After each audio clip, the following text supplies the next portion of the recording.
top-down point of view, American jobs will be centre stage in the coming week, as central bankers, economists and investors try to work out whether the US economy is heading for a hard landing and a deep recession, a soft landing and a shallow one, or indeed no recession at all.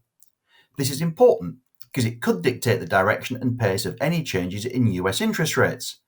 Financial markets have rallied since autumn in the view that we will see a gentle retreat in inflation, a soft landing, and a pivot in central bank policy from raising rates to cutting them by year end. However, the US jobs market has shown more strength than expected, and a tight labour market and lofty wage inflation could mean America's economy is doing better than thought, and the Fed might have to take interest rates higher for longer than anticipated. This chain of thinking explains why markets have become a bit more choppy in February, even if it perversely means that good news for the economy is bad news for markets, and puts added focus on the American non-farm payrolls, unemployment and wage growth figures that are due for release on Friday the 10th of March. What really spooked markets last time was how the January non-farm payrolls figure showed the addition of 517,000 jobs, the highest figure since July and way more than expected. Economists will look to the February number and also any revisions to January upward or downward to take the temperature of the US economy. The unemployment rate last time around was a lowly 3.4%, to again point to a strong economy, although we must bear in mind that jobs are a lagging indicator. And the average hourly wage, well, that grew to $33, a 4.4% year-on-year increase. That represented a further cooling and may have pleased policymakers, but overall the US consumer remains very strong, and that means the Fed will have to remain on alert.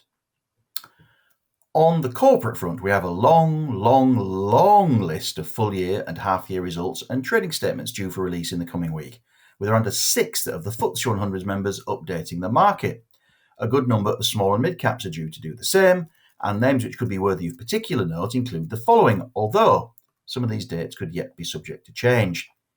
Clarkson and Craneware on Monday the 6th of March, Ashtead, Fresnillo, Reach, STV, Greggs, Keller and H&T on the 7th.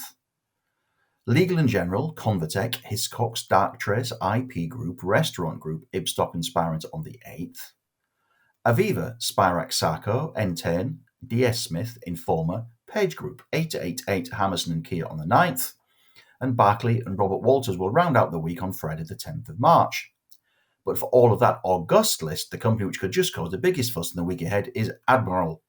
The non-life insurer and FTSE 100 member is scheduled to release full-year results for the 12 months to the end of December on Wednesday the 8th of March. Best known for its Admiral and Elephant and Diamond brands, Admiral's headquartered in Wales with operations in Spain, Italy, France, America and India as well as the UK, and it provides car and travel insurance as well as financial and legal services. The shares have struggled in the past year, losing a quarter of their value, and that's despite a healthy rally since the autumn. The share price weakness reflects profit warnings from sector rivals Sabre and especially Direct Line as much as anything else, although Admiral's own first half results last summer revealed a halving in profits thanks to increased claims and inflation jacking up the cost of car repairs. At the time of the interims, Admiral's chief executive, Melina Mondini de Focatis, asserted that a comparison with the pre-pandemic period of 2019 was more relevant, and against that benchmark, profits were up by a fifth and customer numbers by a third.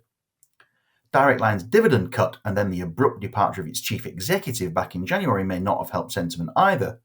Although Admiral shares barely flickered at that time, shareholders could be forgiven for approaching these results with a degree of trepidation, and they'll quickly look for comments on competition, pricing, claims price inflation and customer numbers as well as accident frequency.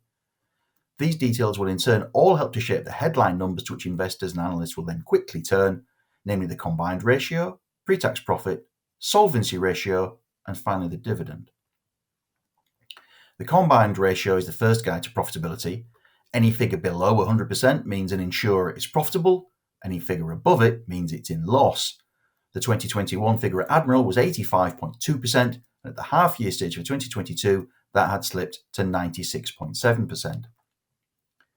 In terms of pre-tax profit, as already noted, the first half saw a big dip, and analysts expect more of the same for the whole year. For 2022, consensus estimates are looking for £488 million compared to £714 million in 2021. Then we come to the solvency ratio. This measures how much capital an insurer has relative to the risk it has taken. A ratio of 100% under Solvency II regulations means an insurer should be able to meet all of its obligations even in the event of an extreme shock. At the end of 2021, Admiral solvency ratio was 195%. By the end of the first half of 2022, that had slipped to 185%. That suggests Admiral is well capitalised, and by the way, that compared favourably with Direct Line's last published solvency ratio of 152%. Direct Line felt the need to cut its dividend as its solvency ratio ebbed, thanks to poor underwriting results and also share buybacks that had drained its capital base. Finally, we come to the dividend. In 2021, Admiral paid out 279 pence in ordinary and special dividends, thanks to the strong combined ratio and also an asset disposal. In total this year, analysts are looking for 161 pence a share, including 56p share in special dividends already distributed during the year. I hope that you and your families are in good health and good spirits. Thank you for watching, and I look forward to talking to you again next week.